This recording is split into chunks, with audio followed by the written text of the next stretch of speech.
Hello, greetings, love and peace to you. My name is Todd.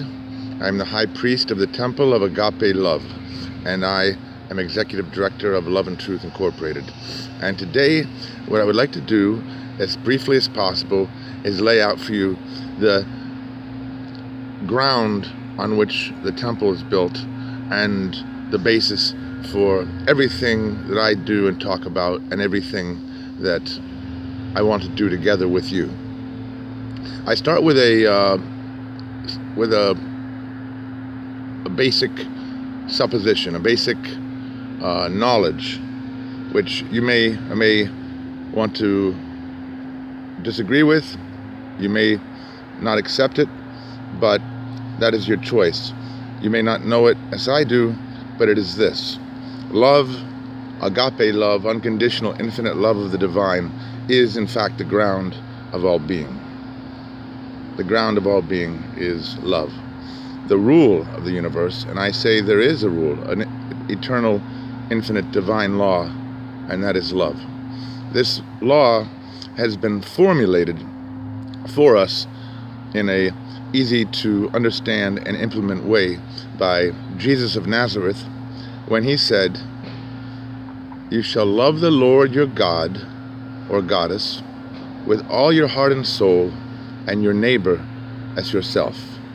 Now I ask you to think what that means, to love your neighbor as yourself. There's no fine print there. There's no amelioration or mitigation or extenuation. Love your neighbor as yourself except when it's difficult. Love your neighbor as yourself except when he's attacking you. Love your neighbor as yourself except when it means you may have to go without or this or that.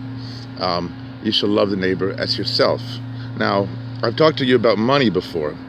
Ask yourself, when will you deny yourself something because you don't have enough money to give it to yourself? When will you not go for a walk or enjoy the sunshine or dance or sing or do what you'd like to do because you don't have enough money? It doesn't make any sense. Money has no place in the universe that I perceive as real. And I ask you to think about that and come over to my side and admit the same fundamental reality. Love means that money is truly an illusion, and not only illusion, money is not energy. Money is not the root of all evil. Money itself is evil because it's something you put in place and higher than love. So money has no basis in our world, but that's not the only thing. What else doesn't have any reality or truth?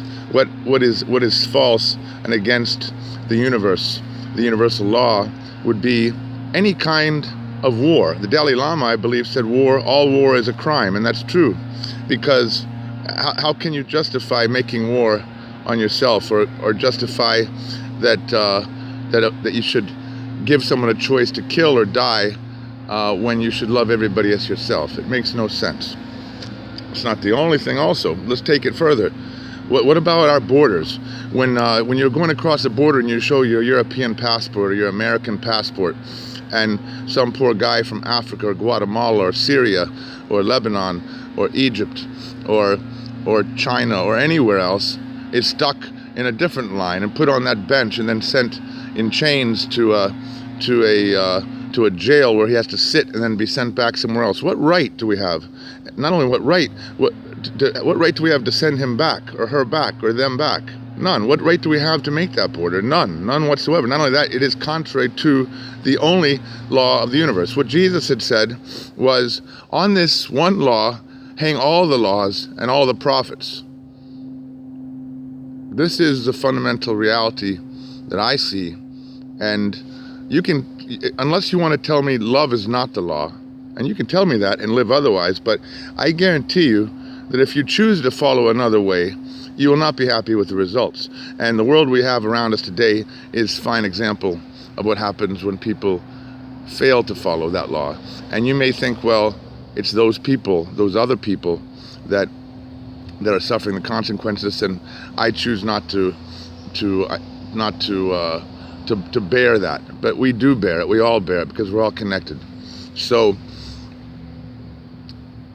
follow this divine law and watch the outcomes, or fail to follow it and reap the whirlwind. That's really all it comes down to. Everything else I'm doing and saying is about this fundamental law. So for me, under this law, so long as I follow it, everything is legal. Not all things are expedient, not all things are convenient. Sometimes I will follow some law for convenience, but it doesn't mean it's a law that I have to follow. I am unbound, I am free. Free in the most extreme sense of the word. And so are you, as long as you follow this one divine law, that you shall love your neighbor as yourself, and love the Lord, who is truly the spirit of agape love, with all your heart and soul. That's really it. I hope that's fast and short and sweet enough for you. I can be lengthy, I can be wordy, but I'm trying to make things as simple as possible right now. Have a really nice day. I'm greeting you on November,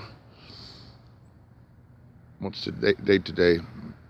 November something, 2015, and I'll see you down the road perhaps. I wish you a lot of love and peace, and please think about what I've said, and realize how radical this idea is, how liberating, and what it says about all our other earthly laws, regulations, institutions, and actions. It calls for radical revolution, and that's what I am. It calls for radical truth, to recognize that much of what we've been indoctrinated in and programmed in and called to believe is utterly false and pernicious. And I thank you for watching and wish you a really nice day. Bye.